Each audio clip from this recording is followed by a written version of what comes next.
So good afternoon students. আজি আমি মুদ্ৰা আৰু বেংক ব্যৱস্থা চাপ্টাৰটোৰ পৰা আমি মুদ্ৰাৰ কাৰ্যাৱলী বিষয়টো আলোচনা কৰিব লৈছোঁ। So মুদ্ৰাই প্ৰধানত চাৰিটা কাৰ্য সম্পাদন কৰে। So এই চাৰিটা কাৰ্য ইংৰাজীত এইদৰে উল্লেখ কৰা হৈছে: Money is a matter of function for a medium, a measure, a standard and a store. So আমি চাওঁ আহা যে মুদ্ৰাই কি কাৰ্য সম্পাদন কৰে। So মুদ্ৰাৰ প্ৰথম কাৰ্যটো হ'ল মুদ্ৰা হৈছে বিনিময়ৰ মাধ্যম, that is medium of exchange. আমি জানো যে বিনিময় প্ৰথাত কি হৈছিলে? দ্ৰব্যৰ বিপৰীতে দ্ৰব্যৰ বিনিময় হৈছিলে আৰু দ্ৰব্যৰ বিপৰীতে দ্ৰব্য বিনিময় কৰিবলৈ যাওঁতে অভাৱৰ সংগতি বা মিল নোহোৱাৰ কাৰণে কি হৈছিলে? বিনিময়ত যথেষ্ট অসুবিধাৰ সৃষ্টি হৈছিলে। কিন্তু মুদ্ৰাই কি কৰিলে?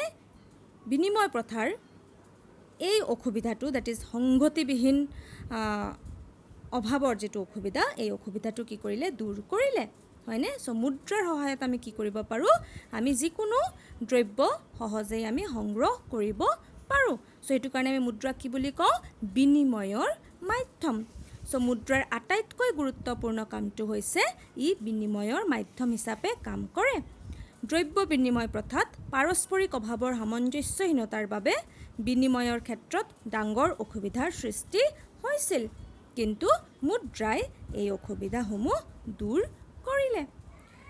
মুদ্ৰাৰ পৰৱৰ্তী কাৰ্যটো হৈছে ই সামগ্ৰীৰ মূল্যৰ মাপকাঠি হিচাপে কাম কৰে, যাক আমি ইংলিছত মেজাৰ অফ ভেলু বুলি কওঁ।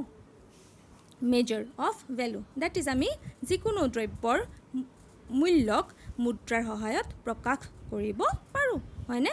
দ্ৰব্য আৰু সেৱাৰ মূল্য মুদ্ৰাত প্ৰকাশ কৰা হয়।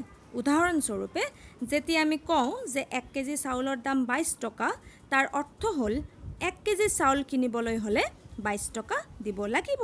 চ' 1 কেজি চাউলক আমি খুব সহজতেই মুদ্ৰাৰ সহায়ত প্ৰকাশ কৰিব পাৰিছোঁ আৰু আমাৰ বিনিময় প্ৰক্ৰিয়াটো খুব সহজ হৈ পৰিছে, হয়নে?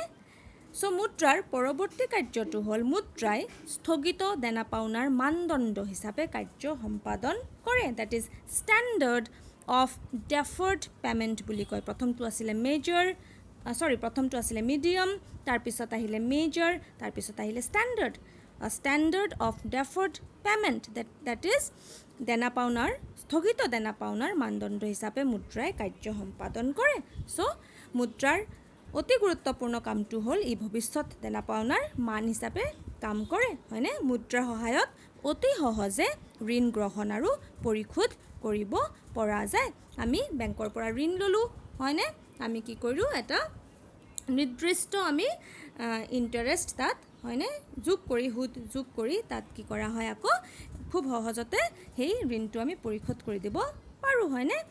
চ' মুদ্ৰাই কি কৰে? স্থগিত দেনা পাওনাৰ মানদণ্ড হিচাপে কাৰ্য সম্পাদন কৰে আৰু কি হয়? কোনো ধৰণৰ তাত বিতৰ্কৰ সৃষ্টি নহয়। খুব সহজতে মুদ্ৰাৰ সহায়ত গোটেইখিনি কেলকুলেশ্যন কৰিব পৰা যায়। চ' মুদ্ৰাই স্থগিত দেনা পাওনাৰ মানদণ্ড হিচাপে কাৰ্য সম্পাদন কৰিব পাৰে। মুদ্ৰাৰ নেক্সট গুৰুত্বপূৰ্ণ কাৰ্যটো হ'ল কি? মুদ্ৰাই মূল্যৰ ভাণ্ডাৰ হিচাপে কাৰ্য সম্পাদন কৰিব লাগে, that is store of value. আমি জানো যে বিনিময় প্ৰথাত কি হৈছিলে? দ্ৰব্যক ভৱিষ্যতৰ কাৰণে সঞ্চয় কৰাটো খুব জটিল কাম আছিলে, কিয়নো দ্ৰব্যবিলাক খুব সহজেই নষ্ট হৈ যায়, যিবিলাকক ভৱিষ্যতৰ কাৰণে আমি সঞ্চয় কৰি থ'ব নোৱাৰোঁ। চ' মুদ্ৰাই কি কৰিলে? সেই অসুবিধাটো, বিনিময় প্ৰথাৰ এই অসুবিধাটো দূৰ কৰিলে, কিয়নো আমি জানো যে মুদ্ৰা কি কৰা যায়? অতি সহজে ভৱিষ্যতৰ কাৰণে সঞ্চয় কৰি থ'ব পাৰি, হয়নে? আমাৰ আয়ৰ এটা অংশ আমি আমাৰ প্ৰয়োজনীয় দ্ৰব্যবিলাক, অভাৱবিলাক আমি কিনিলোঁ আৰু আমি কি কৰিলোঁ? বাকীখিনি আমি ভৱিষ্যতৰ কাৰণে সঞ্চয় কৰি থৈ দিব পাৰোঁ, হয়নে? চ' মুদ্ৰা সঞ্চয় কৰি ৰাখিব পাৰি আৰু সঞ্চিত মুদ্ৰা প্ৰয়োজন অনুসৰি সামগ্ৰী ক্ৰয় কৰোঁতে ব্যৱহাৰ কৰিব পাৰি, হয়নে? চ' মুদ্ৰাৰ এইকেইটা হ'লগৈ গুৰুত্বপূৰ্ণ কাৰ্য, কি যে মুদ্ৰাই মূল্যৰ ভাণ্ডাৰ হিচাপে কাৰ্য সম্পাদন কৰিব লাগে, ষ্ট'ৰ অফ ভেলু, মুদ্ৰাই স্থগিত দেনা পাওনাৰ মানদণ্ড হিচাপে কাৰ্য সম্পাদন কৰিব লাগে, that is a standard of deferred payment. মুদ্ৰাই সা সামগ্ৰীৰ মূল্যৰ মাপকাঠি হিচাপে কাৰ্য কৰে, that is a measure of value. আৰু আটাইতকৈ গুৰুত্বপূৰ্ণ কথাটো হ'ল যে কি মুদ্ৰা হৈছে বিনিময়ৰ মাধ্যম, that is medium of exchange. So' আজিৰ কাৰণে ইমানেই। Thank U.